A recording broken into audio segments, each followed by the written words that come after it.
Okay. Okay. Mr. Yeah. Chairman, we are live on YouTube. Hello, welcome to Community Board Police and Public Safety Committee meeting. Today is January 14th, 2025. My name is Chris Ellison. I chair the committee. The agenda for tonight is an SLA change of class of liquor, wine, beer, and cider application at Sabor Andino number 2 incorporated at 6314 14th Avenue. A new SLA wine, beer, cider application for 86 Joy Cafe Incorporated, 8608 4th Avenue. And a review of a new retail dispensary premise at 8110, 8112 Fifth Avenue, Flintstone Cannabis Company. We'll start out with Sabor Andino number 2 incorporated. I believe it's Neil. Yes. Hi. Hello, everybody. Can everybody hear me clearly? Yes. Okay. All right. Well, Happy New Year, firstly, to everybody. Hope everybody has Happy New Year. happy and healthy New Year. So I'll be rather quick. I mean, it's fairly basic. So the place has had a license for just under 2 years now. They've had a restaurant wine license. They have no adverse history. They're at 63rd Street, 14th Avenue. I submitted diagrams, a very extensive menu. Full service kitchen. The place is rather small, very quaint, nice little place. Extensive menu, recorded music, no outside area. Right. The establishment is only on the first floor. Basement is only for storage and kitchen, et cetera, et cetera. No 500-foot rule. Under 74 people, about 36 seats, 10 tables or so, a very small bar. There are no private parties, no promoters, no bikes, no security. I'm guessing, of course, I don't know for sure, but I don't think you guys had any problems with this place in your Right. In the last 2 years, there were 22 noise complaints, usually late at night. Okay, That's the only issue I have. All right. They can tone it down a bit. Yeah, we'll speak. The client is he's not too versed in English, so his wife came to the office and spoke with Grace a couple of times. So otherwise, he would have been here, but he's at the restaurant working. But I understand. we could certainly convey that. Yeah, please do that. I know they've been in business for a while. They're Is it? I mean, Yes. is just background music. So when you say noise, is it just people? I don't know the So actual 311s on what they are. The No. 311 complaints are for noise. I did reach out to the precinct today. We did not hear from members of the public on this application, Mhm. but did want to check because of it averages about one a month, but usually between midnight and 1 a.m. I did reach out to the precinct. I know that Police Officer Conti is on, and I did ask for him to take a look. Officer Conti, you're on the call? I'm here. So I did look at the location. We have they're sporadic. There's one every 2 to 3 months, and it just comes over 301 as noise music. It doesn't give us any specifics. I know the 301 application is kind of generic, but they aren't chronic as where they would pop on our radar. Okay. We do measure things in a 28-day period as opposed to a yearly period. But I didn't see anything that jumped off the page on our end. It's just we're getting reports of music. okay. Is there any dispositions on them? Any of the complaints that you see? And they're resolved with the Resolved. at the location. Okay. So I'm going to make sure that they just, they've only approved with recorded music. So I'll make sure that it's only background music. And again, I don't, we'll certainly talk to them. One a month, coming from a place, that sounds pretty good, to be quite honest with you. One a month is, I will certainly try to put an end to that. I'll speak. it's a residential area also. Oh, absolutely. And I'm going to tell them that's your concern for sure. It is. All right. And there were hours of operation Monday through Thursday, 10 to 12 a.m. And yeah, they're open for breakfast. Friday through Sunday, 10 a.m. to 2 a.m. Yes. Yep, they're open for breakfast through midnight and through 2 a.m. They're like a bakery also, correct? Excuse me? Are they like a bakery also? I think they are. I submitted like 10 pages of. I know, I saw that, and I extensive. lost me up to the second page, but so I'm going to motion, all right, that we look to deny your application unless you agree to the following stipulation, like we always do, Neil. Okay. The premise will operate as a restaurant. There will be no sale, consumption of alcohol on the premise until the appropriate license is issued by SLA. Should- Applicants will not serve or allow bring your own booze until the license is obtained. The owner and manager will not be on site during all hours of operation. The hours of operation are Monday through Thursday, 10 a.m. to 12 a.m., Friday through Sunday, 10 a.m. to 2 a.m. There will be no smoking permitted. There will be no outdoor music. The doors and windows remain closed with any amplified music. Background recorded indoor music sound levels will remain below the level permitted by New York City Noise Code. Once the State Liquor Authority license is obtained, the committee commuter board may call upon the applicant to address any concerns that may arise. There will be at least 20% visibility view into the establishment eye level. The applicant agrees that should it change its method of operation, it will give notice and meet with the community board committee at least 45 days in advance of any such change. Any questions from the board? I don't have a question, but the only thing I have to say is I've never heard of anybody with that many complaints. Hold on. Noise All right. Any questions from the public? Okay, I understand. All right. Any second on the motion?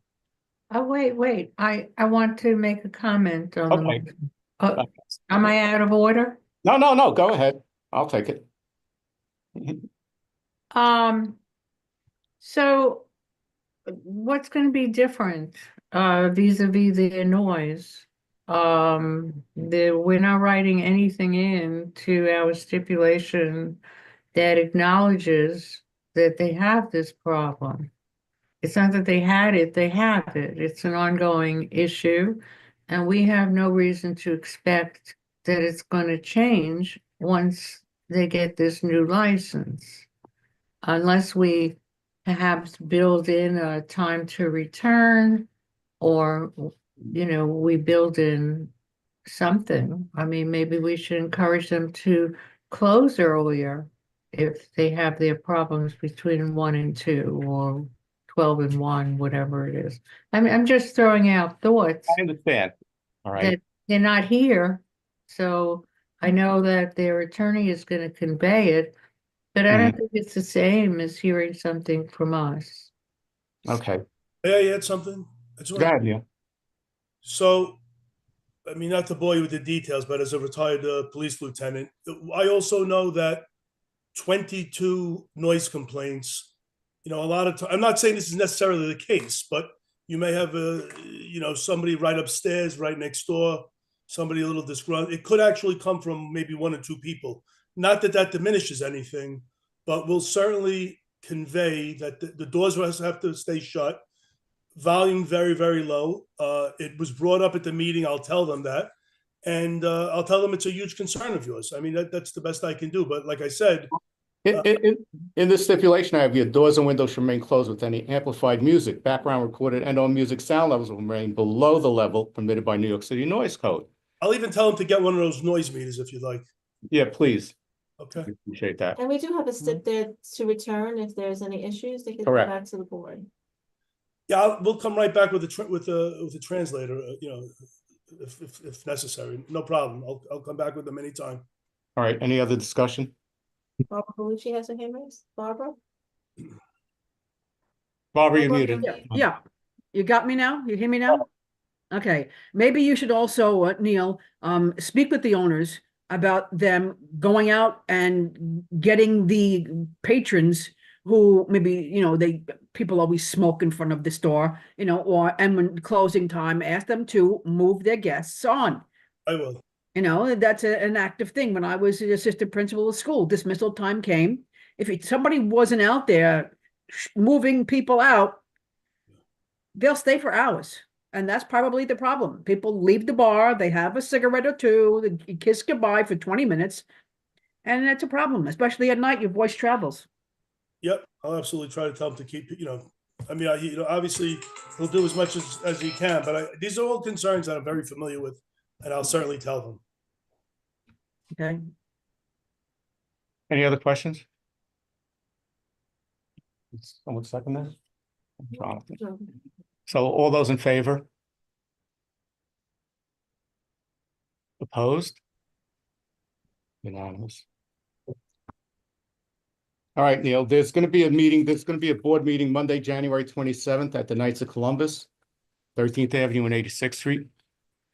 It's live. So if you have a representative there, if there should be any questions from any board members.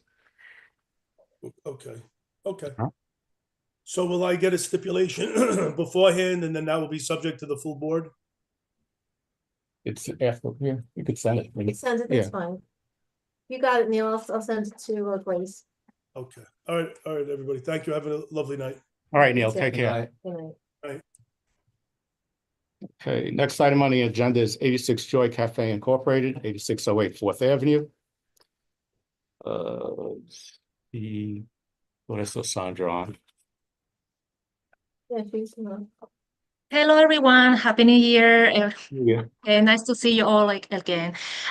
So my name is Sandra Hom. I'm here representing 86 Joy Cafe. I should have the owner present on the line. She has the camera off. She doesn't speak any English at all, so she speaks Cantonese. So we have it translated that for her later. So I just want to be brief about the matter of operation for this one. And 86 Joy Cafe, it used to be 86 Noodles from the previous licensee. So they're currently doing like a transfer of the beer and wine license. And this is a brand new corporation. They purchased the business several months ago, last year. So a brand new business. They did a couple of renovations inside. As you can see, they changed the sign. They also have changed the menu. It's gonna be a Hong Kongese style restaurant with a very extensive food choices for the customers. They're not sitting at the bar, so it's gonna be open bar. They also prepare like bubble teas, smoothies at the bar. They're currently open at 9 o'clock in the morning until 9 p.m. every day. So there are no outdoor seating at all. We currently have 13 tables and 47 chairs. Pretty much you can see on the photos there, they have like booths and tables and chairs. It's pretty long establishment. It's not that big, but the demo is quite large. And pretty much that there won't be any like employees doing delivery, except for third parties that they're gonna hire like Seamless, Grubhub, these type of things. Also, they would like to have only recording music every day. As you can see, the restaurant is very, very casual. It's very familiar for family oriented. The music is gonna be very, I would say, very low and acoustical. So us Chinese people, we don't like loud music at all in a restaurant. We want to have like a quiet environment, casual, and have a good meal with a glass of wine or a glass of beer. And very simple. There's only one beer and cider application. Yes. Okay. Okay. And your hours of operation will be Monday through Sunday, 11 a.m. to 9 p.m. Any questions from board members? Questions? Any questions from the public? Okay, No, she answered all the questions. very good. All right, so we look to deny my motion again. We look to deny your application unless you agree to the following stipulation. The premise will operate as a restaurant. There will be no sale, consumption of alcohol on the premise until the appropriate license issued by the SLA. Applicant will not serve or allow bring your own booze until their license is obtained. The owner or manager will be on site during all hours of operation. The hours of operation will be Monday through Sunday, 11 a.m. to 9 p.m. There will be no smoking permitted. There will be no outdoor music. The doors and windows shall remain closed with any amplified music. Background, recorded, and/or music sound levels remain below the level permitted by New York City Noise Code. Once a state liquor authority license is obtained, the community board may call upon the applicant to address any concerns that arise. There will be at least 20% visibility view into the establishment at eye level. The applicant agrees that should it change its method of operation, it will give notice and meet with the community board committee at least 45 days in advance of any such change. Any second? Any discussion? All those in favor? Fine. Any opposed? Any abstentions? Unanimous. Sandra, good luck. Thank you. You mentioned there will be a full board meeting on 13th Correct. Avenue, right? It's at Knights of Columbus, 1305, 86th Street. Correct. It'll be Monday, January 27th, Okay. At what time? I'm sorry, I didn't hear very well. 7 o'clock. 7 o'clock. 7 o'clock. Okay. Thank you so much. Thank you very much. Thank-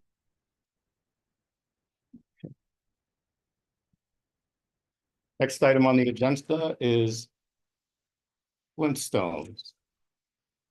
A new retail dispensary premise at 8110, 8112 Fifth Avenue, Flintstone Cannabis Company. And I believe only the attorney is representing. Well, actually, no, I'm the license holder. My name is Joe Machuli. Oh, I am, yes. How are you guys tonight? good, good. So Yeah, so I'm sorry, I don't need to, I don't know if I should lead or you let you ask the questions because I'll ask you some questions. How's that? sounds perfect. You know, has anybody in the licensee ever been convicted of a crime? Okay, so this is where the prerequisite to get this license, interestingly enough, was that I was convicted of marijuana possession in 2008. That has since been expunged due to Okay. New York State's legalization of marijuana. That was actually a prerequisite to get this license. Right. Much So much- currently you have a card license, correct. so conditional adult use recreational dispensary license. And I see it's 2022-000202. Correct. You've been waiting 2 years to look for a location? So yes, that's where it gets even more complicated. I was originally issued a license for Long Island. It just so happens that Nassau County has entirely opted out of legal cannabis, adult use legal cannabis. Right. Suffolk County has very limited venues. There's only 4 towns that have opted in. I was very close to getting into a spot in Southampton, but after my submission of the location to the Office of Cannabis Management, they were sued by a group of veterans, much to I thought it was a rational suit. A lot of things about what they did make sense, a lot of it doesn't. But they sued for discrimination, basically stating that why should, people get a license before them? And it made sense. They settled, carried on. I lost the location.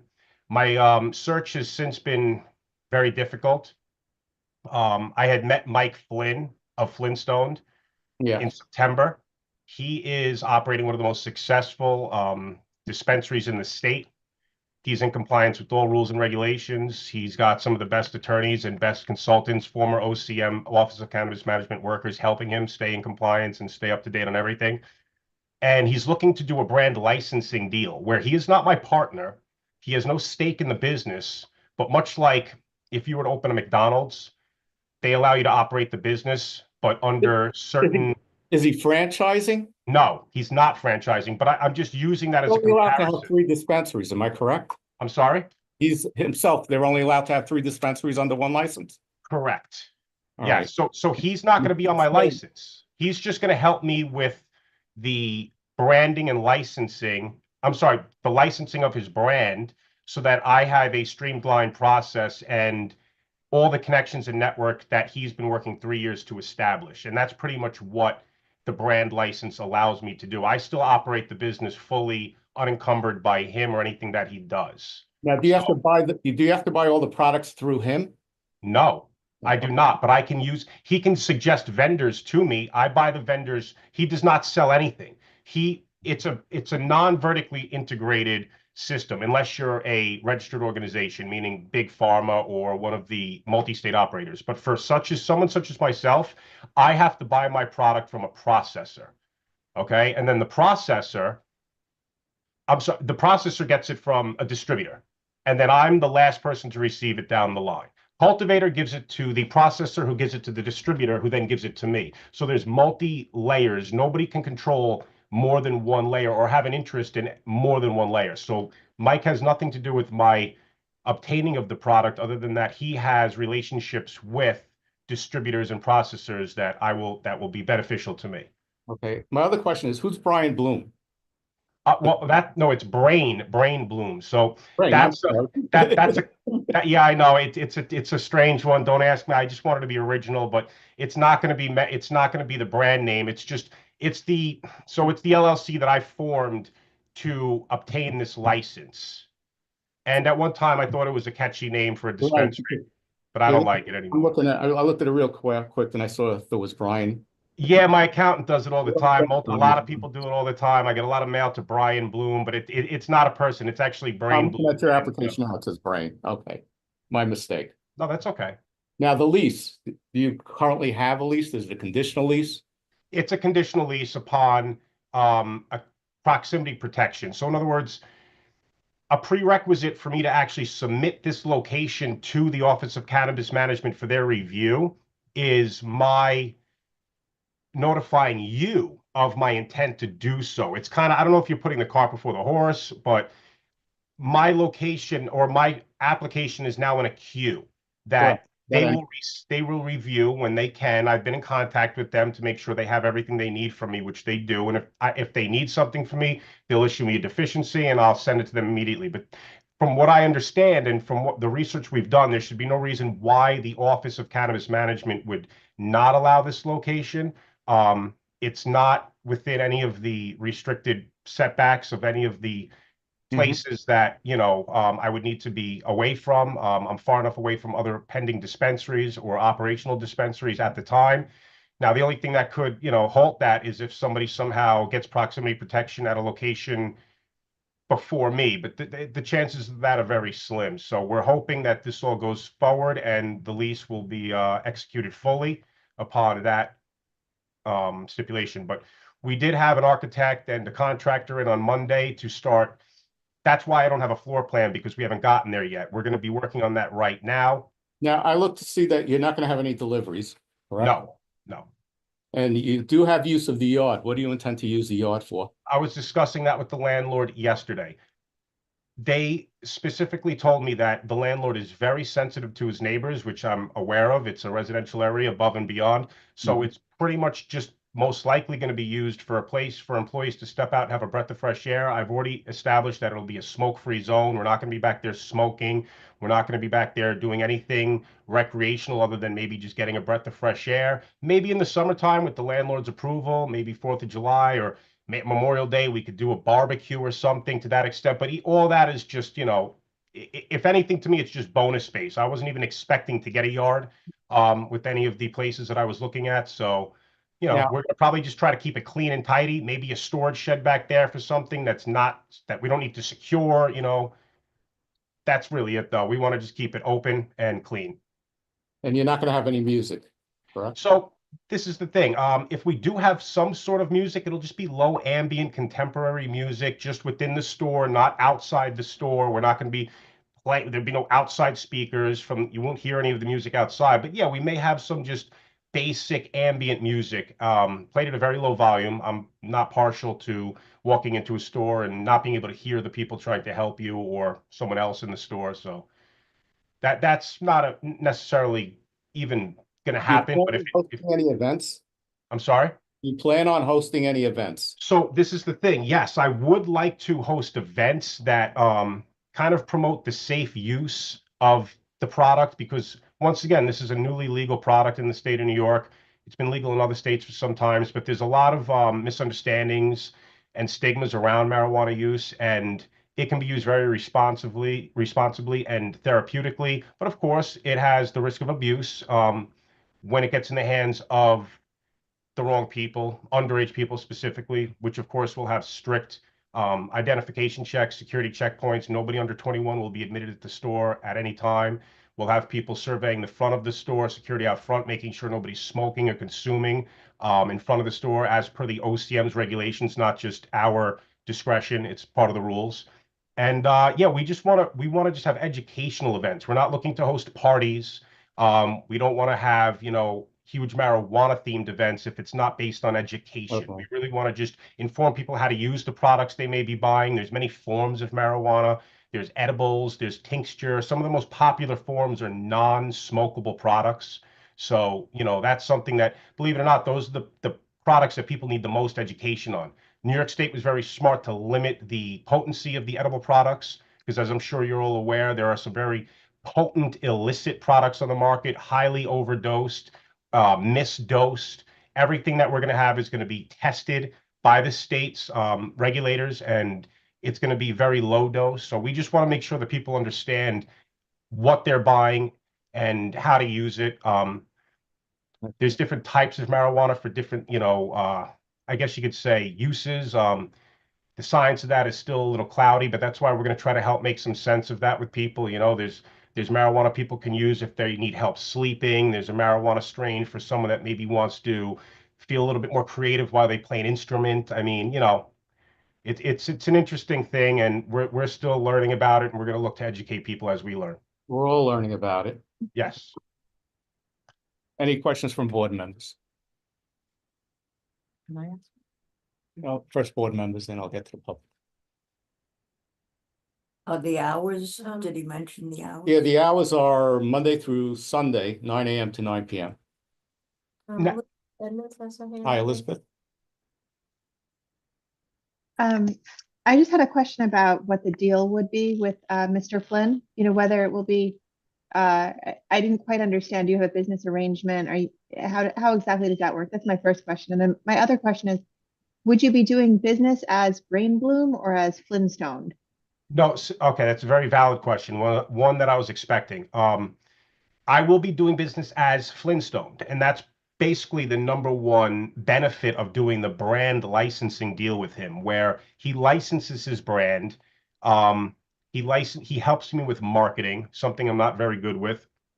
He helps me with all the things that I'm going to need help with. He's going to offer staff training for the staff as we compile it. We're going to be looking to hire people from within the neighborhood, of course, and he is going to receive, this is still to be determined, but he's going to be, and I'm, kind of going above and beyond what I was asked to discuss, because a lot of it is kind of sensitive business material, but he will receive a percentage of gross sales that is not contingent upon, my profit. He's going to get a percentage based on how successful the store is on a gross sales basis, and that's his fee for basically doing all my marketing on a state scale, on a local scale. He's going to have people in-house compliance that will assist me with that, because there's a lot of moving parts.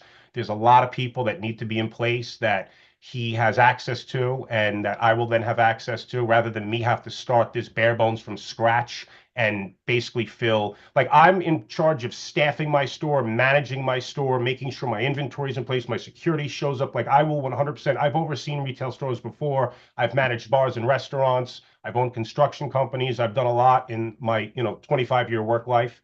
But what I do like is engaging and dealing with the public and managing businesses. So I just think that I originally compared it to McDonald's. That's a bad comparison, because it's not a McDonald's. Like, he's not giving me it's not a franchise, and he's not giving me like a recipe. He's just kind of back office support. And the biggest thing is the marketing and the branding as well. He's recognized, not as much as somebody else's brand might be in another business, but that we're hoping will develop, So my goal is You're going to be paying him a percentage of your net, of my gross. of your gross. Okay. Yes. All right, If Elizabeth, I you could have just, a question? just to follow up on my, like, the Flintstone name, that concerns me. I mean, it seems like obviously designed to attract kids to like the Flintstones, right? And so that seems to be kind of contraindicated with what we were initially planning here. There's a number of daycares, preschools, lots of kids are around that area. So that's just my only comment on it, but I'll defer. Thank you for the information, though. I appreciate you talking about the business dealing. I appreciate that. Thank you. Barbara Vellucci and then Ruth. Barbara? Barbara? You're muted, Barbara. I can't see her. I don't see her either. I think maybe I see her, but she's muted. I see the mute icon. yeah. Barbara, we don't hear you. We'll go to Ruth. Ruth? And then Barbara. Okay. So I had the same concern as Elizabeth. You're not alone with that, Elizabeth. Flintstones appeals to kids.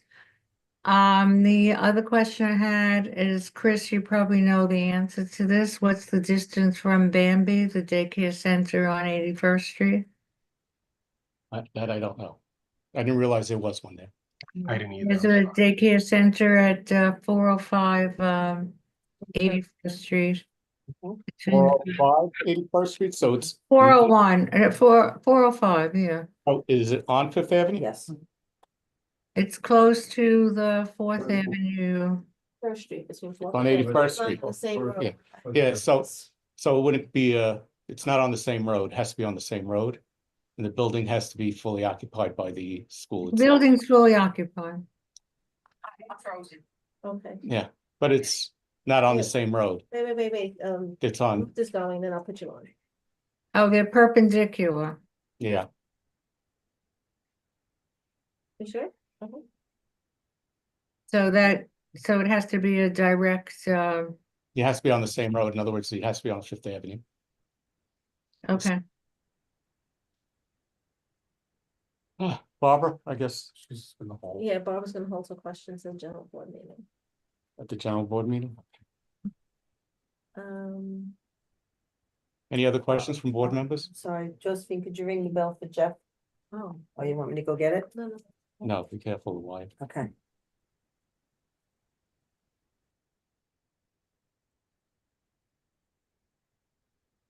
The, Lori?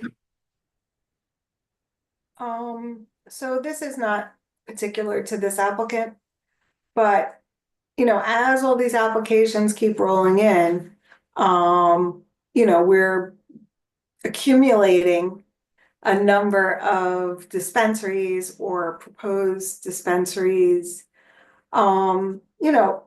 in the neighborhood. So,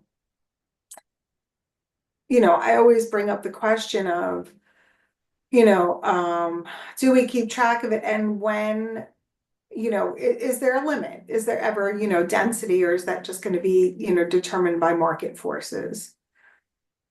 So there is proximity of 1,000 feet per dispensary, and right now the Office of Cannabis Management, I believe there's an Article 78 lawsuit going on currently because they did waivers and some dispensaries are within 520 feet of each other. So other dispensaries that had proximity originally have now filed a lawsuit in New York State, in Article 78, because the Office of Cannabis Management gave these people waivers. But of their own rules, I get that. Right, they make their own rules as they go along, so. Yeah. But that's just something that, I think about. I'm not one of these people who thinks, oh my gosh, there's gonna be a dispensary and like next thing you know, kids are running around with, pot gummies. Look, you can't get in unless you're 21. I haven't seen, in the limited experience that we've had in the neighborhood, but also talking to other people I know who live in states where it's become legalized, it's not like the end of the world, but I still do have a concern about the density of the locations. Yeah. Just because we have a wonderful mix of uses, of our retail locations. I know this is very profitable, a lot of people putting in applications, and I'm just, always mindful of the fact that, Well, maybe this will answer. Currently, there are 5 locations within Community Board 10 that have proximity protection. One Right. location has recently opened, and that was the old Pilo Arts. I believe there are 3 that are active and 2 that are pending. Yeah. So. that's- I'm just saying, as they continue to roll in, Correct. what happens? That's just my question always. I agree. Right. I also got emails from the public. Can I read the emails? Some of them? Yeah, you can read some of them. Yeah, just We to. haven't- Two whom may concern this email is regarding the public hearing, which is set to review cannabis dispensary next week. From what I've heard, 2 cannabis shops exist already within Bay Ridge, so why add a third? I understand that demand is the reason behind this additional shop and that drugs are proliferate profitable, but to what cost? Don't places like this decrease the way of life for many, including families, young people, etc.? I'm just very much against this. If my opinion counts for anything, no thank you to another dispensary. We've gotten several emails and they're all negative, basically, and I believe you had several calls. Yes, we had about another, like 5 or 6 calls, Okay. close to 20 in total. Close to 20 calls? No, and, between emails and calls, about 20. Okay. And you have some attendees, which members of the public in the audience. And on So- Zoom as well, Chris, if you want to take public questions or comments. I also have a Fifth Avenue business here. Yes, Liz Uh, Lovejoy is here. Liz, from the do you want to Fifth say Avenue anything about thing. this? I'm just listening, just to make sure I have the information, but I understand that, so if you could explain it, so it's a partnership between this corporation and Flintstone, but it's going under the name Flintstone, right, okay. Any questions from the public? How long would this license be effective for? Uh, 1 year, 2 years? That I really don't know. This is It's- issued by the Office of Cannabis Management. I don't know if there is a time limit on the license in itself. Do you know that, Josephine? Yeah, No, well, I could tell you that I believe you have to renew it every 2 years. that's Every what I 2 thought. years. So within those 2 years, if there is an issue that arises, what is the public option? Do we have to wait for the review after the 2 years?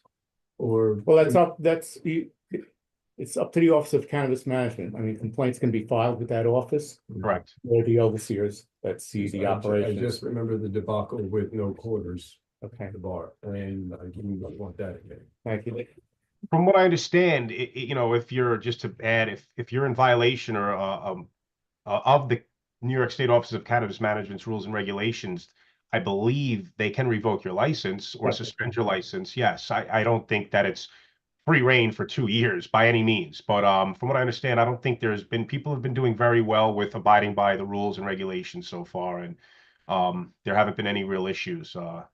Because of the fact that, it's not compared to a bar, but there won't be any on-site consumption. People want to, from what I've realized and what I've been learning from people that are running these dispensaries, people come in, they really don't even want to talk to too many people. They want to buy what they want, and they want to leave, and they want to do it discreetly and quickly. And Elizabeth, do you have your hand up? I'm sorry. Sorry, Elizabeth, do you have your hand up? Yeah, I do actually, but I was just Go waiting. ahead, I'll take the question. Okay. Well, it's more of a comment. I mean, we've discussed this a bunch of times about the issue of it having to be on the same road as the dispensary. A school has to be on the same road and has to occupy the whole building. But I just want to point out one thing with this particular location, which is that within, and I may be a little bit off about this, I'm not 100% precise, but within, I think, a 1 block radius of this proposed location, you have Bambi, which is a daycare, which occupies the whole building.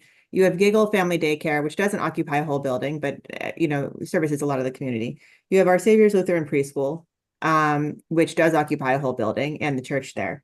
There is supposed to be a new school planned on, this is not within the 1 block radius, but on 5th and 86th. I think there's a new elementary school maybe proposed to be put at that spot in the distant future. There is within the 1 block radius a Taekwondo after school program and camp. There's Urban STEAM Lab, which is an after school program and camp. And then I think there's a new daycare that's opening called Miss Jen's Little Achievers in that area.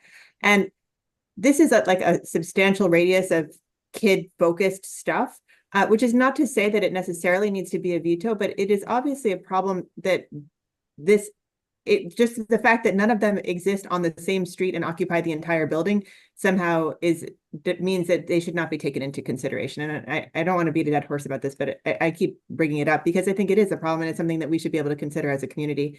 And then the other thing I would just say, this is just a separate comment and is obviously not going to change the whole tenor of these discussions. But as you said, people go, they take the cannabis, they bring it home and they sit by themselves. And I think we might want to consider, is it a good thing for people to be doing this, to come home and just sit by themselves all the time? Or do we want to encourage people to be out and talking to one another and having conversations? Of course, I'm saying this over Zoom, so I guess but anyway, those are my 2 cents on that. Thank you. Chris, we also have a member of the public on Zoom that I'd like to acknowledge. Sure. Ann Chen. Ann, you should be able to unmute now and speak. Hi, thank you. Yeah, hi. Yeah, thank you for letting me speak. I actually want to point out, could you hear me? I'm sorry. Yes. Oh, thank you. So I actually been a neighborhood. I was moving from a neighborhood that has this type of business on the street. And then I was doing business next to this type of business. So I can only speak based on my experience. It was not good. That's the reason I had to move out. And then I actually was couple months pregnant while I was in that kind of neighborhood. And then you can see that the reality is that there's a lot of people buying the product from the neighborhood, and then it's just like cigarette store. They were you cannot stop the consumer to smoke in front of the store. You can have a lot of rules, you can remind them, but you cannot actually stop those people. So when you're working by this type of business, I'm always worried about those like smoke will hurt my baby. And then right now my baby is 6 years old. And then my first boy is completely fine, but my second boy was below the average growth. And then it's I always wondering because in my entire pregnancy I have nothing different compared with my first pregnancy, but the second boy has these issues. And then I was worried about because it was this type of the smoke that it's you cannot suffer it, and it's not easy to go away. And then with all the neighbors, the residential on the second and third floor in the Bay Ridge building, because they are all similar layout, I'm worried about the residential there. And then I can only speak because my experience, and then I really hope we shouldn't have this type of business in the neighborhood. Second idea is we have like a one parking on the side already, the parking lane, and then there's only one lane for all the cars to go, to pass through. And then with this type of business, I'm worried about they are not taking one spot of the store, they are taking two spots. So assuming they are operate a good size of the business there. So there's what caused like traffic issue or parking issue there. So like Elizabeth point out, there's a couple daycare nearby and then the school nearby. So I know as a parent, we usually drop the car and then pick up the kids. So with all these type of issues, I think it will cause more issues on the traffic in the future. Third, I want to point out is that I don't think our laborers, because I have been here for almost 5 years, and then I like the culture, the tradition of Bay Ridge has. So I don't think this aligns with the culture of Bay Ridge that I know with. So I would say please at least not this time. Yeah, because I actually talked to a couple of Chinese owner in that neighborhood. They all don't like it because they are like in the language, the English speaking. They couldn't speak for themselves, but they want me to tell the community board that they like the current community, and then they really wish we can continue our tradition and culture as before, as Bay Ridge, where it's like family friendly neighborhood. Thank you, Ann. Hold on. Thank you. Anybody else? Cool. Okay. Okay. Yeah. Yeah, I support the comments that I've heard from. We live down the block on 83rd Street. I don't know what, legal grounds there may be to deny the application, but I do think we already have, and I didn't even know it was 5 dispensaries. They're not all operational. Well, even 2 operational seems a lot for this neighborhood. And I don't know if it was the board member Elizabeth that mentioned the several sites. And one on the Jen's Achievers and on 86th Street. Those will be, if I don't know how you want to define a road, but they are on Fifth Avenue. And so it's and in terms of like, well, that there are rules and regulations to be complied with. Well, it's one thing to have the rules and regulations on the books, but we've all seen There's no one around to enforce it. And it's the people in the community that suffer from this. I'd like to know where the owner lives, where Mr. Joseph lives, if he is, has children and will be a couple of doors away. We've been down this road before where people come in to open up businesses and they live in other communities that are not affected by their own business. And so again, I don't know what the legal grounds are, and if we're in fact saying, well, someone's gonna go in there and not smoke and not,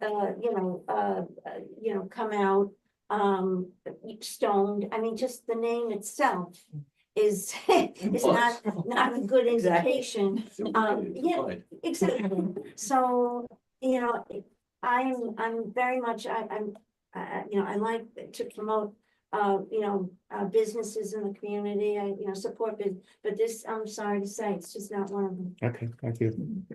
Anybody else? Barbara? Hi, I have a lot of different things to say. Some of them are questions and some of them are remarks. When I saw the notice up on the window, I came in, got a copy and gave out as many copies as I could and told a lot of people. Because I didn't want them saying, oh my goodness, a dispensary opened, I didn't know anything, I didn't have a chance to say something. Now, what all of them said, store owners, family members, seniors, people who do business in the area said the same thing. Why? Why do we need another dispensary? And then I wondered about the guy coming in, or the owner coming in, what does he know about Bay Ridge? What does he know about to me, Bay Ridge is like a 1960s neighborhood. People say, oh, it's like old fashioned, this and that. Well, you know what? Old fashioned is me talking to the jewelry store owner a few blocks away, who told me he's been here since 1977, that it breaks his heart how stores have closed, how the neighborhood has changed, but he's still not going to leave. What breaks my heart is young people, young families saying, okay, I want my child to have good education, but having to deal with a dispensary was not in their things of education. And there's like so many things, like I wonder why somebody would even want to open a cannabis shop when it has one of the highest taxes, one of the highest rate of failures, and you can't say, oh, these products are safe, because I just went online and read 3 or 4 articles saying how it's hard to monitor these things. There's mold, pesticide. I would be afraid to go in there and buy anything. And then when you said, well, people just, from what I hear, people come in and buy something. Well, guess what? I can't go into a store and just buy something without exchanging pleasantries with the owner. So this is like, come in, buy stuff, go out, do what you got to do, smoke it in your car, drive fast, whatever. There's so many things that I hate to say this, that I've learned that I don't like. I grew up in a poor neighborhood. I grew up surrounded by drugs, and thank God I had a mother who's a nurse who would probably put me in the grave before she let me become a drug addict. And then I lived in a building where drugs were sold around the corner. It was a 10 to 15-year battle. And so like just waking up to the smell of pot, going to sleep to the smell, it drove me crazy because there was nothing I could do. And now the tenant, like people in this neighborhood, again, why? What do you know about Bay Ridge? What do you know about our lives? What do you know about what we need? We need businesses. We need that everybody could participate, not a small group of people who can come in with the funds to buy certain. We need stores where people can come in and buy services, goods, and not only that, know each other. We know the owner and the owner knows us. This is a business where give me your money, take what you want and leave. To me, that's not a business. That's terrible. Okay. But what do you bring to the neighborhood is my question. All right. Lori, you have your hand up? Yeah, so, the law is what it is. So, the vote happened a while ago. They legalized this. From a practical perspective, the law is the law and the change is here, whether or not our neighborhood likes it or not. Built into the law, I don't really see many avenues that the residents have really to give pushback about you know, the location of these places, given that, you know, we have certain constricts within which we can work. So, you know, maybe, you know, we usually have a stipulation. It's always our thing to say, hey, if there's a problem within 3 months, you know, the applicant agrees to come back and speak with the board about it. You know, maybe we could expand that a little more. Maybe it's not just within 3 months. Maybe we say, look, if we're having a problem, you agree to come meet with us, period. Because in our neighborhood, if we really talk about the way our neighborhood works, nobody complains unless there's really a problem. So there's no risk of these people being called in willy-nilly. If there's an issue, you know, hopefully they'll come in, you know, and work to address it. Lori, you give me a chance? All right. Yeah. We did a stipulation for the high on Brooklyn, I believe was 86th Street. All right. The Office of Cannabis Management had approved that location, had approved their licensing, and wrote us back that they would not honor our stipulation. Not that they wouldn't honor it, they wouldn't enforce it. So what was that stip exactly? Off the top of my head.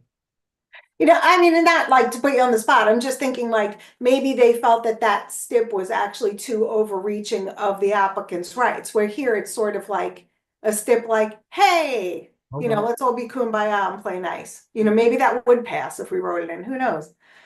Or we could just try it and see what kinds of things they Went found. like this, you know, the hours of operation will be like Monday through Saturday, security guards will be utilized. There will be no smoking consumption will be permitted on the premises. If people congregate outside, the security personnel will disperse. A queuing access system will be used. The applicant will not see the certificate of occupancy. The applicant will provide a floor plan to the board. The applicant will provide an employee manual, an overview of training. There will be an ID check system at the alcove. The applicant will utilize an ID scan system. The applicant will utilize cameras in all access points. If there are glazing requirements, the applicant will meet such requirements as outlined in the Marijuana Taxation Act, MRTA. Prior to opening, the community board will have a meeting with the applicant to review the security plan, floor plan, and any concerns that may arise. That was our previous stipulation with the Office of Cannabis Management. And if I find my email back from them, I'll read it to you. Got so many damn papers here. But I mean, it sounds like most of that mirrors really the requirements anyway. Mm-hmm. You know, so it's I don't really see the overreaching there, except it maybe possibly when they said we'll come back to review their security plan, maybe they thought, well, you don't have that right of review, which we don't. Maybe just take out that language to say if any issues arise, you know, in the community resulting from the operation of the business, they'll come back and meet with the community board in order to come to a mutually agreeable resolution, which is an agreement to agree, whatever. What would it take to close on the shop if it was like, what's wrong with it? Sorry. No, he would. I'm sorry, go ahead. Like, what would it take to be out of non-compliance? What would Well, you it have to take? lodge a complaint with the Office of Cannabis Management. The Office of Cannabis Management then would investigate your complaint and see if it's valid or not. And I don't know what the ramifications, if they don't meet the requirements of the Office of Cannabis Management. Could be a suspension of their license, could be revoked of their license. I don't know, right? Because I have not had any experience with it. If I go on their website, is that where the rules and Yeah, regs are for this correct. stuff? To this woman's point, like, they have an ordinance that they have to abide by as far as not smoking and congregating in front of their premises. But if she lives on 81st and I live on 82nd and they live on 82nd and they're honoring their end of the bargain, but they're all smoking on our students in front of their kids and their grandkids. Right. Does that fall under the system of any kind of violations or anything? Or is that just, oh, there's no proof that they bought it from there and, now that there's hundreds of people smoking it theoretically on our stoops, there's no correlation between the two. Yeah. I don't know how to answer that. These are all To the be things that, honest, like, sometimes they put the. I'm only the messenger. I don't know how to answer that. And to the business That was- owners, I wanted to ask them, as far as, when did they get their license? They have a conditional license. They got it in 2022. Okay, so when they filed to get the lease from this place across the street, as a business, when you're opening up a franchise, I'm not gonna open up a gym on a block that has 8 other gyms. Mhm. So are they seeing that as a possible detriment to their business plan, that now 2 others are open within a 5-block radius? Isn't that the beginnings of a saturation? And now you're saying that there's 3 or 4 others that are already down the pipe? Correct. Is there any response from Joseph? Hello, is he there? Well, yeah, no, I'm here. I'm sorry. I just didn't want to speak out of turn. I just I'll wanted let to you address- say after that. No, I will. I'm happy to answer any more questions. They're all very valid questions. Just to touch back on the concern about smoking in public. So New York City made it legal. Now, this is much to everybody's chagrin, I guess you could say, that you're allowed to smoke marijuana anywhere you can legally smoke cigarettes. That has nothing to do with dispensaries. It has nothing to do with where the marijuana was sourced. You're allowed to grow marijuana in your home at this point. So what people do with the marijuana at their own residence or in front of their residence or on the city blocks, I mean, that I don't really know how that can be controlled by anybody, because even the police officers their hands are tied. Like, smoking marijuana in public, as long as it's not in a restricted area, is not illegal anymore. So with that being said, the other thing about the proximity, we've done some, research into demographics, and we think that the area in Bay Ridge where we are looking can support a dozen, not all in the same 2-block radius, but I mean, not to compare us to a liquor store, but if you see how many liquor stores there are on any given block in any given city, it's pretty widespread. So the fact that marijuana is very hard to come by legally is going to give our dispensaries an opportunity to provide that to the public, because unfortunately, what people do right now is they're buying it illegally. And I don't know if you guys remember, but not too long ago, there was a big problem in Bay Ridge. It was an illegal store that was operating completely outside the bounds of any oversight of any government agency. And they were selling to anybody that would come in. They were selling untested products from out of state, and they got away with it for a long time. And the only real way to combat that illicit market that is still thriving fully, unfortunately, is through dispensaries like ours that are going to pay a burden. I may not make money for a year or 2 or 3 or ever. This is a big risk on my part. But I truly do believe that it is the path forward to safe consumption of a now legal product. I mean, there's talks to legalize it federally right now. It's being pushed forward to legalize this federally. So the groundwork is being laid. I think it's the safest path forward. It's not going to be the easiest road for everybody, but I'm willing to work with everybody in the community. And just to touch base, I'm circling back to a lot of questions that were asked that I've been remembering. My family comes from Bensonhurst. I know that's not Bay Ridge. My grandmother is much like, a lot of the members of the community in Bay Ridge. She's old school. She's 89 years old, and she's not the biggest fan of consuming marijuana, but she understands it's legal. Believe it or not, she has friends at her late age that consume it and say it's helped them stop taking prescription drugs that had nasty side effects that they no longer have to take. And they like it and wish they found it earlier. And they're happy they can buy it legally now in Long Island. My hope is to one day open a store in my hometown. I live in a small village in Freeport on the South Shore of Long Island. Lived here my whole life. My family's had businesses here my whole life. I've worked for many of the local businesses, and I would like nothing more. I've spoken with my mayor personally. His hands are tied right now because of the fact that the higher ups in Nassau County, for the time being, have opted out of the dispensary program. And that's nothing we've been lobbying. I'm part of a coalition called the Long Island Cannabis Coalition, and we do a lot of really positive stuff to educate people on the safe consumption of marijuana. We speak at community events. We go to town halls as far out east as Riverhead. I mean, I've been over everywhere in Long Island, White Plains, scouring neighborhoods and real estate. And I have a good feeling. I know it's not going to be, everybody's not going to be in agreement with me on this, but I have a strong feeling that this dispensary will be a boon to the community. It will help eradicate the illegal market that is evident everywhere in the city and everywhere in the state. So I just think regulation and oversight is the path forward for this product that is gaining more mainstream attention every day. Okay. Any thought? You can ask. There's two counterpoints to that, though, and as far as your reference to alcohol and liquor.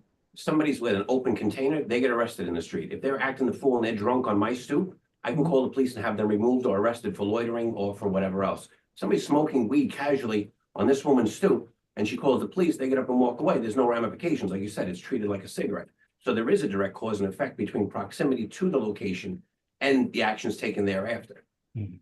And two, I know I came in a little bit late. I apologize, and you're being very gracious and answering a lot of questions. As far as the branding on it on Flintstone, all the daycares and stuff that were named, Fifth Avenue is still a fairly highly foot trafficked area. And right down the block, there's a grammar school and a church.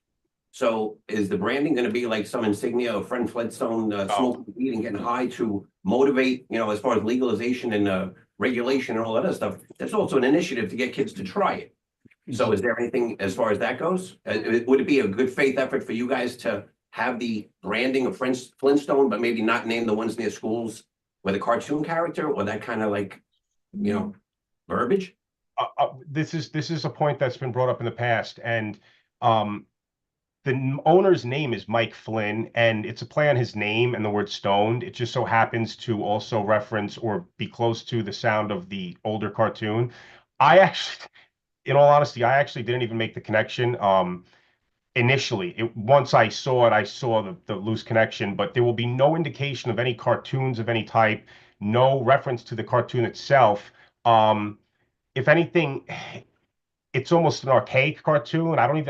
I don't agree with cancel culture at all, but I was hearing something about it being canceled. Like they don't even play it on most TV stations anymore. And not to say that it isn't, still a cartoon or based on a cartoon or loosely associated with, but it has no direct ties to it. That wasn't the intention. It was a play on the owner's name and the word stoned.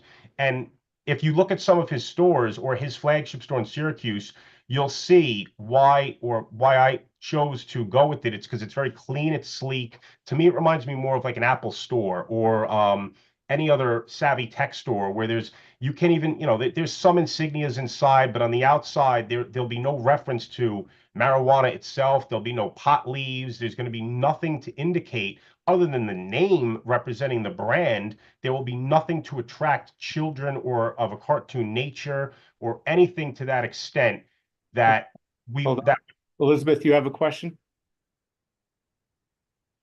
Yeah, you mentioned something about you have done research to show that Bay Ridge can support, based on its demographics, this number and concentration of cannabis shops. And I'm curious what you meant by that. I have 3 children.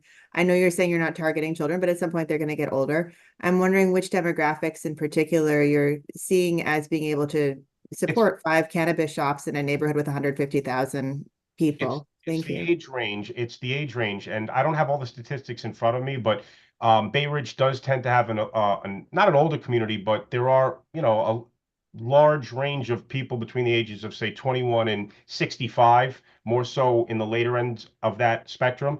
And we found that on Long Island, the largest client of marijuana, legal marijuana, are people over the age of 40. Unfortunately, kids, if they're trying to or want to smoke, are most likely, unfortunately, and when I say kids, young people in their 20s, are buying it illegally through illicit venues. I mean, smoke shop. There was just a ruling today, and don't quote me on the exact headline of this, but the New York City, the legislature of New York somehow ruled in favor of CBD shops, so hemp shops. These are shops that aren't regulated to sell products such as mine, but they do anyway under the guise of, oh, well, we sell legal cannabinoids, and then like behind the shelf, they have stuff they shouldn't. So much to my in agreement with what I would do is the sheriff has been going in and raiding these stores that are known to have been selling to kids, but because they're not doing it with all the due process of having a warrant or having this, these shop owners, the illicit shop owners that are being targeted for selling to underage children, are fighting this. They're fighting basically the market I'm trying to promote, the regulated market with enforcement. But I guess that just to get back to my question, are you targeting older people or younger people? Like what demographic in particular is it that you have? I'm asking this because this comes up at our meetings. This is not, you're not the first person to come before us, Of course. and people ask these questions like, why do we need so many of them? I'm curious, like which demographic Is it the naturally 30 retirement, plus. occurring retirement population here? I mean, what? 30 plus. We want a mature, educated, professional client. Not that we're going to turn down a 22-year-old person that's in college that wants to buy legal weed, but we're looking for a mature, responsible, professional consumer. Someone, that can afford to come in and spend a little bit of money on a product that they may go home and enjoy with a group of friends while also enjoying a glass of wine and a home cooked meal, or with their significant other while watching their favorite TV show at night, at the end of the night. That's who we're looking to target. Right, but I guess anyway, I don't want to belabor the point, but I'm not sure that population of 40 plus people who want to buy legal cannabis is really existing in Bay Ridge, maybe. So I'm wondering, anyway, I hear what you're saying. I appreciate it, but yeah, I think there is still a question as to whether the demographics support this. And if there is a particular target demographic, I think it would be helpful if you shared that with the community. But thank you. Thank you for your answers. Appreciate it. This is no more, No public comments on. So I just have one. Go ahead. Yes. Joseph, so what was the reason behind choosing this location? It is a huge, huge location, 2 storefronts. So I'm curious why that location should have 1 storefront in particular. Did you hear the question, Joseph? Yeah, essentially why we chose the location? Yeah. I mean, multitude of factors. Number one being it's not easy finding locations that the OCM will approve, meaning the Office of Cannabis Management. That is the number one prerequisite. We want to find a compliant location.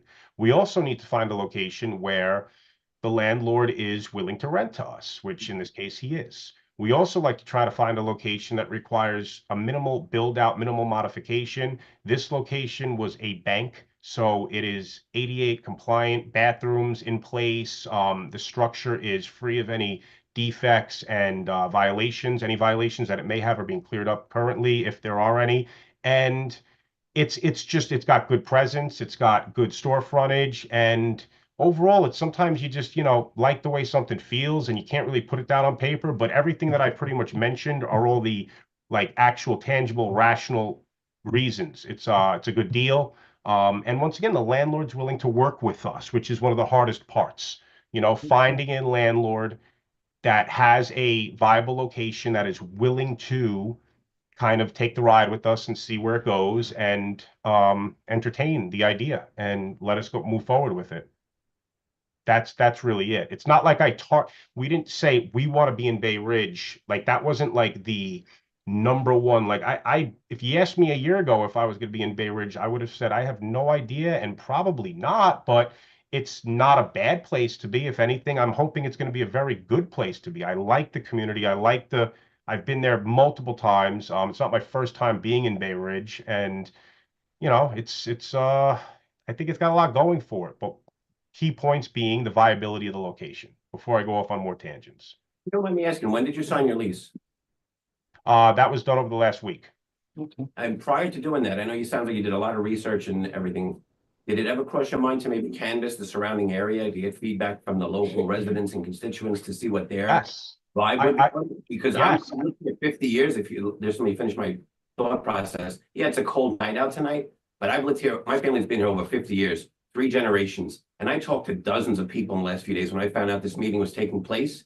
And it's more so in response to having 2 others, again, within a 5-block radius. And the overwhelming consensus was the neighborhood's going to crap.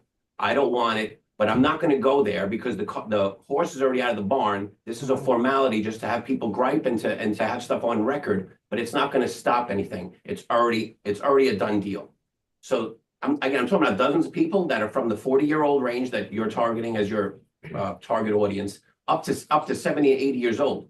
Everybody's waved the red flag, and half of those people that I spoke to are already they got 1 foot out the door because the neighborhood has changed so much, and they have no viability insofar as taking control or having a voice for their own community and what happens there.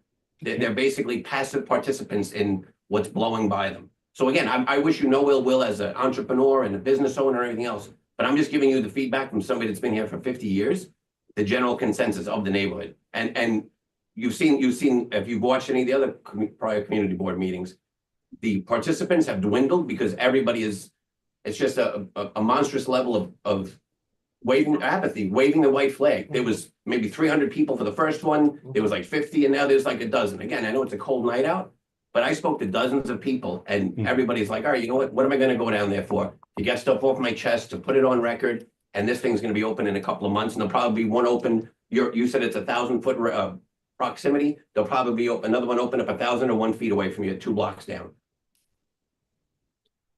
Someone else say? Anything else? Yeah,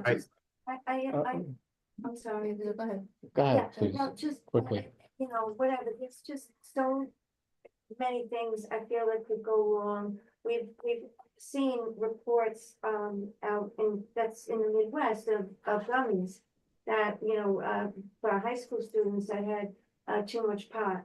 And these kids were overdosing, thinking they, you know, and these are like, not even high school, they were younger, 7th, 8th grades. It was several schools, 2 schools where kids were hospitalized. I mean, I just don't see how you have this, you know, these dispensaries it's nice that, you know, to educate the public on what it is that they're buying, but once it's bought, where's the control? And I just feel like it's just, you know, shoving it out there in our community. And again, we do have a lot of young kids. We have a 5-year-old granddaughter and she's, you know, with us, you know, every day. So she's gonna be around the corner, like, you know, it's life is, you know, stressful enough. And then, you know, where's the enforcement? How do you protect the children? I don't like it.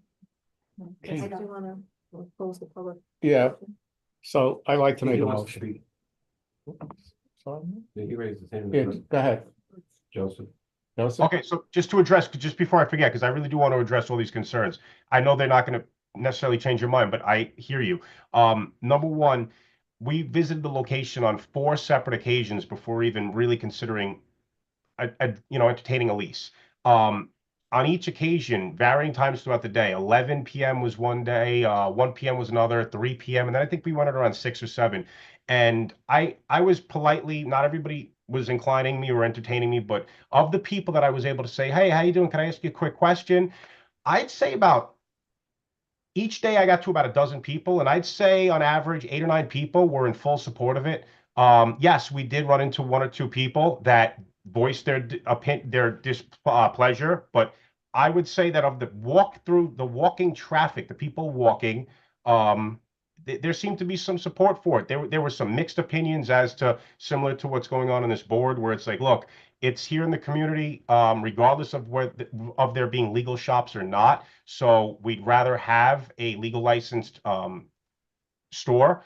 And as for to address the question about the children overdosing, I've heard of all these reports, and more often than not, or 99% of the time, anytime I see an image of them on the news, it's typically an illegal product that's severely overdosed or dosed with mislabeled products. So somebody can be selling at an illegal store or just out of their van or wherever they sell it. They can have a baggie that says it's THC products, but it could be synthetic, whatever. And they could just be literally duping somebody into buying something they shouldn't. There's all sorts of synthetic cannabinoids out there. None of that stuff will be available at the store. And everything that New York has is of a dosage and proportion where it's virtually impossible to overdose on it. It's done so that the body is able to process it in a timely manner. It's the stuff that the kids and even adults are buying illegally that's putting them in the hospital is stuff that's outside the realm of anything that will ever be on a shelf in one of my stores or any legal store for that matter, unless it's there illegally, which will not be the case at our store. Everything will be 100% compliant. And I think I addressed, or just at least addressed a few of the concerns that were just previously mentioned.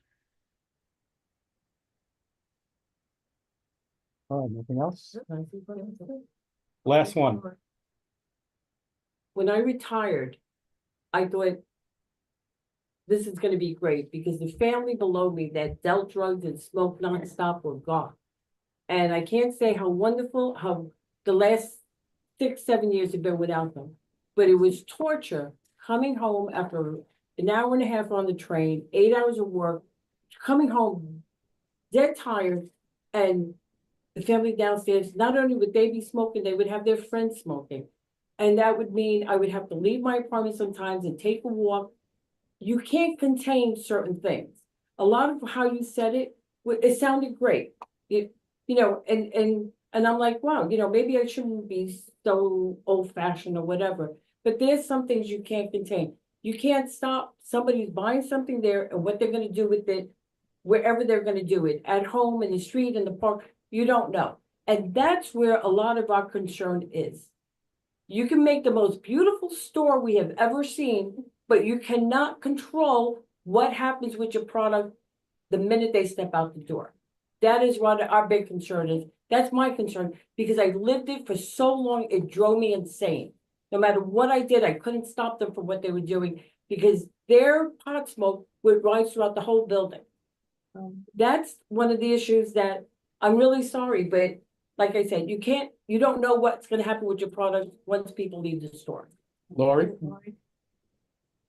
Lori? I just had a thought. Maybe if, okay, so you're probably gonna make a motion to do this with STIPs. I'm just guessing. If not, then I'll make the motion, that's fine, but I would like to, if we can, I don't know what you think of this, add in like a savings clause. You know what I'm talking about, Elizabeth? So basically, usually if you write something up and you say, if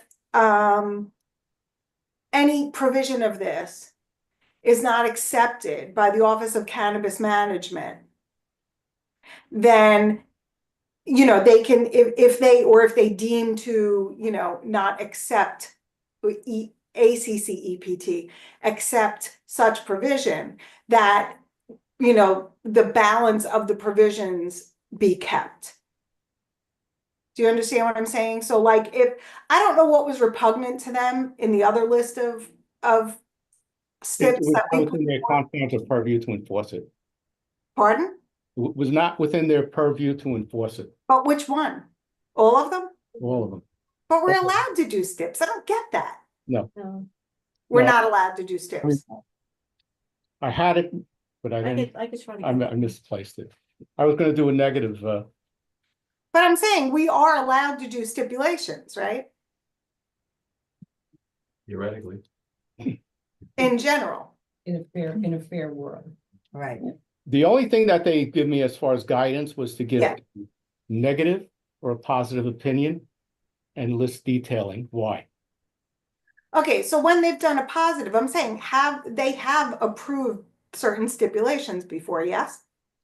No, They've never approved. they've STIPs. approved the Submission. Opinion, or they've taken the opinion, but Then discarded them. they didn't, I'm trying to find the words. So none of this is incorporated into the license? I'm sorry. It is important. Josephine is bringing the STIP up. Okay. All right. Well, not the STIP, but the email that they had sent us in regards to the stipulation. Because I was still going to do a motion for a negative at this point. I don't know if you wanted to do a motion for a positive. My approach is usually this. You listen to the community, listen to what they have to say. I try to cast my vote accordingly because it's not just about me. My vote is supposed to speak for the community. If I feel that I cannot, within the law, that the law does not allow me to achieve what the community wants, I try to find a way where I can get them the most that I can get them within the bounds that we're given. So I'm trying to think, well, if stipulations are something that are part of this. Let me read this to you. All right. Yeah. All right. Dear Brooklyn Community Board 10, the letter is in reference to the Cannabis Control Board's decision to approve the license for Hyatt Brooklyn LLC located at 455 86th Street, Brooklyn, New York. Pursuant to Article 4 of the Cannabis Law, the Cannabis Control Board is authorized to issue registrations, licenses, and permits related to adult use retail dispensaries, registered organizations with dispensaries, or for on-site consumption within the state.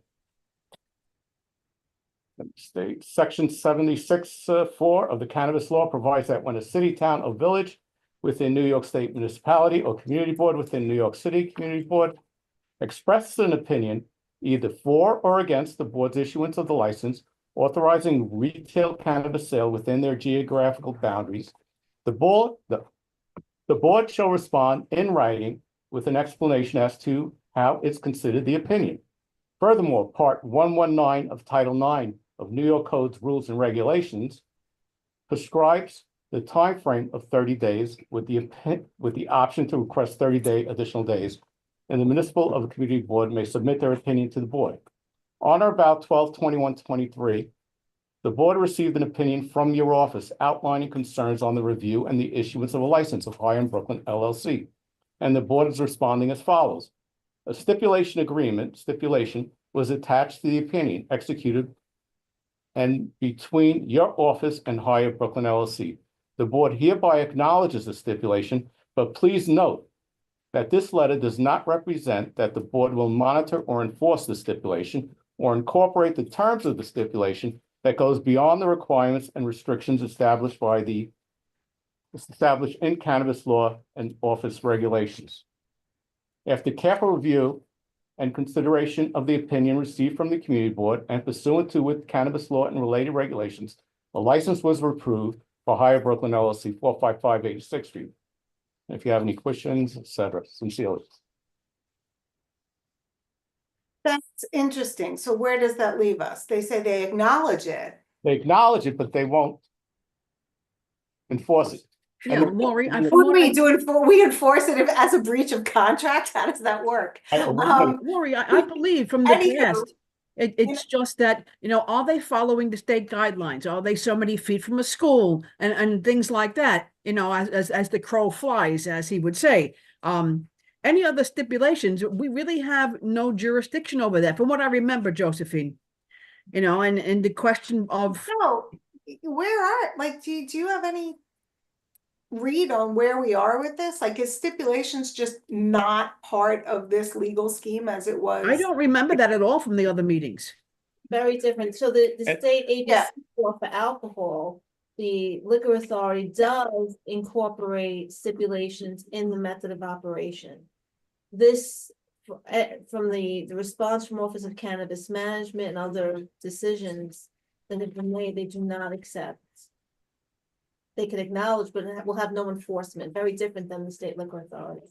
But what does like acknowledging mean? It's like, yeah, we see that it exists. It's there. Very good. But it's part of the applicant, your opinion. I think it would need a change of law. I'm sorry. I want to add something. I know you guys discussing this. Because I read a law about how they issue the license.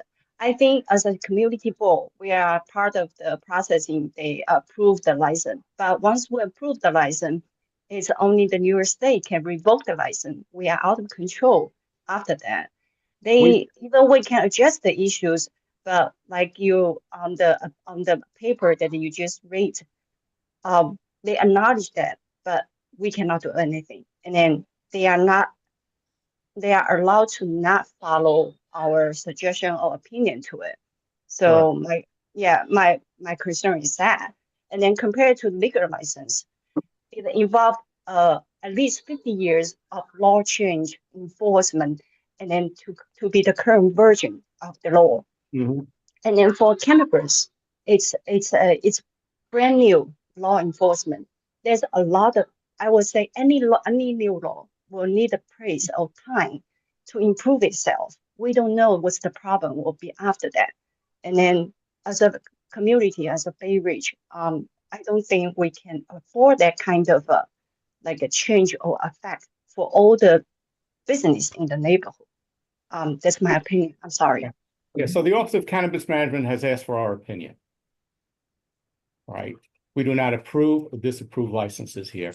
All right, nor can we or have the purview to do it. Ruth, you had your hand up.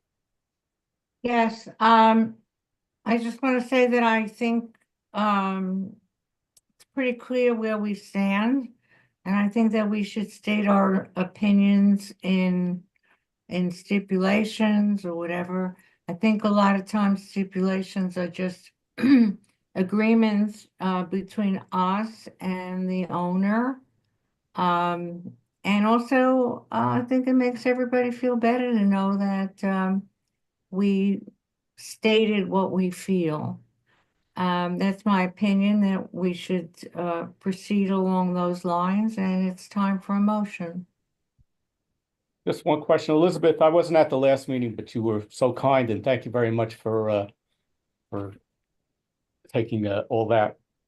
You, on the last item that we had with the cannabis shop on Third Avenue, all right, you read them the stipulation. What was the board's reaction? So it was an odd situation in that I think we voted to render we did not vote to render a positive opinion. It was, yeah, does that make sense?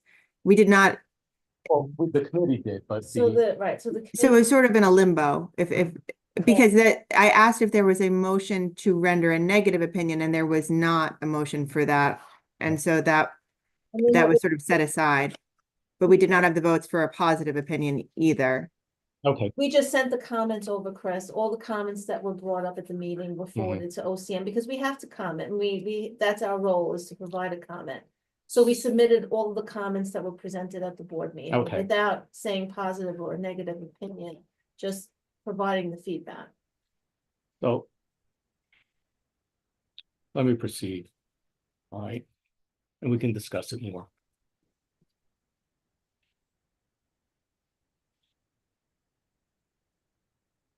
No. Okay. So I'll make a motion, all right, to render a negative opinion. The Office of Cannabis Management has given proximity protection to 5 locations within the confines of Community Board 10. Kaya Bliss, located at Third Avenue between 84th Street and 85th Street, had its grand opening recently. The committee does not see a need for another dispensary at this time. Also, in the June 2024 meeting, a large number of area residents, businesses, and politicians voiced concerns of dispensaries, with the majority being negative. Also, the location is in close proximity to Bambi Daycare. Where is that located again? 181st. 581st Street. Well, 181st Street, which is around the corner.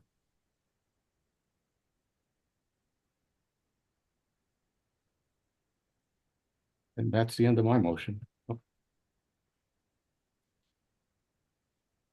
Any comments or questions on that? Is there a second? I would have, if I don't want. Elizabeth, go ahead, please. Just a quick comment. I don't want to open a can of worms here, but it does seem to me that if you walk down Fifth Avenue and you asked 12 people how many of them would be in favor of this, I do not think that 12 people on Fifth Avenue would say that, regardless of the time of day, that they were in favor of this. And that, combined with, I have a concern that there is a sense that certain communities are being targeted for these stores. I don't know if that's true or not. I don't know if that's happening here. I don't want to presume that. This man seems like a very nice man and good entrepreneur, everything. I imagine he'd be a good neighbor, but I just think that's something that we should be mindful of as we go forward with this. Did anyone second that? I can second Barbara. it by saying, Barbara, hold on, please. A second. I'll call it. Any further discussion? Elizabeth, I spoke to more than 12 people, and a lot of them, English is not their first language, and they were store owners. So I had to like mimic that I'm smoking pot and like all this other stuff, because the word dispensary and cannabis wasn't in their wheelhouse. But once they got it, and once we went on Google Translate, they said the same thing the other store owners who've been here for decades. Why? I think we moved past this. Okay. So I'll call the question. All those in favor, please raise your hand by signifying aye. In favor of the motion? Favor and motion of rendering a negative opinion. Say that again, Chris? Oh, only board members. Sorry. I'll read it again. All right.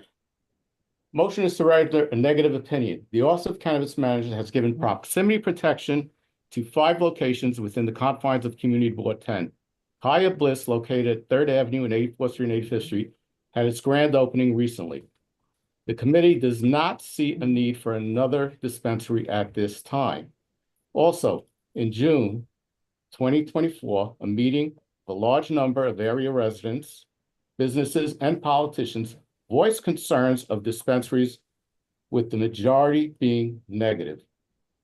Also, the proximity of the proposed dispensary is in close proximity to Bambi Daycare, and I'll get the address.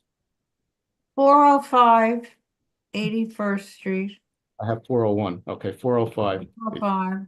It's also, there are a number of other daycares that Elizabeth mentioned, and there are 2 churches, there's 2, a church and a synagogue on 4th Avenue. All right, I'll put also in the motion. Any discussion? Any other discussion? All right. No, once a motion is placed and it's seconded, you have to just vote on the motion unless you want to talk about the wording. Thank you. No more discussion about the topic once a motion has All been those made. in favor signify by saying aye or raising a hand. 1, 2, 3, 4. 4, 5, 6, unanimous. Sala, can you hear me? Sala? Salah? Yes, yes, How do you vote? yes, Okay, on paper. unanimous. The last item on the agenda. Last item on the agenda, new and old business. Oh, we have to let Joseph know about the board Oh. meeting. The general board meeting is Monday, January 27th. Yeah. At the Knights of Columbus, 1305 86th. Thank you. I appreciate it. All right. Elizabeth? Yeah, just a quick new business thing. A lot of talk about the subways these days. I see we have Officer Conti here. It would be wonderful if people were not congregating in the stairwells of the subway stations in the neighborhood. This happens pretty frequently. I don't know if it's cold or whatever, but when you're trying to walk out, somebody's sitting there, not trying to stay warm, just they're there. If there's any way that some coordination can be done so people can pass freely in and out and without concern for someone hanging out there, that would be wonderful. Thank you for coming to the meeting too. We appreciate it. Dr. Conte, can you direct that to District 34? Yeah, we also have there's a new deployment strategy. We have officers deployed throughout the subways here. Okay. So we have our personnel on TV 34 is in deployment. But I'll definitely pass along the information. Is it a particular subway station or? For me, it's usually the Bay Ridge Avenue station. I think at The 904? the 68th and 4th Okay. exit, there's usually almost always there's somebody there. Okay, thank you. Thank you. Any other business? All right, I have something. On the proximity protection, we have Canalicious LLC. All right, located at 9415 3rd Avenue. They're listed as active.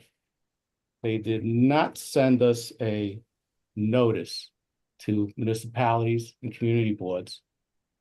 All right, so they did in June of 2024 for another location, which was in 1,000 feet of Haya Bliss, the other dispensary. And they pulled their lease and he went to another location.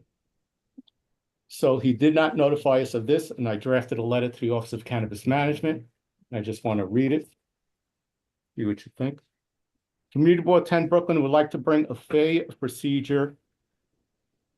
Would like to bring to your attention a failure of procedure. Recently, it was observed that on the proximity protection locations for adult use dispensaries from the Office of Cannabis Management website, it was noticed that Canalicious LLC application OCM Retail 2023-001394 license OCM Retail 24-0091 located at 9415 3rd Avenue, Brooklyn, New York, is listed as active. Canalicious LLC did not provide a notice to municipalities, community board. Notice of municipalities to Community Board 10 Brooklyn for this location. Canalicious had provided a notice of municipalities in June 2024 for another location, which they did not have a lease. Pursuant to Section 76 of the cannabis law, not less than 30 days or not more than 270 days before filing an application for licensure as an adult use retail dispensary or registered organization, adult use cultivator, processor, distributor, retail dispensary, or an on-site consumption license, an application shall notify the municipality in which the premises is located of such applicant's intent to file such an application.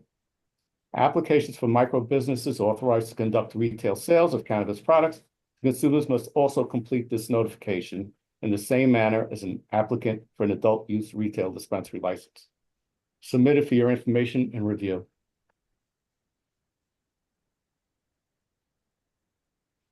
Any questions on that? Want me a motion to submit it to the board? Yeah, so we just need a second and a vote, and then we'll present it to the Second. board. So Judy seconds. Judy it. seconds. Okay, All those in favor? All passes, okay.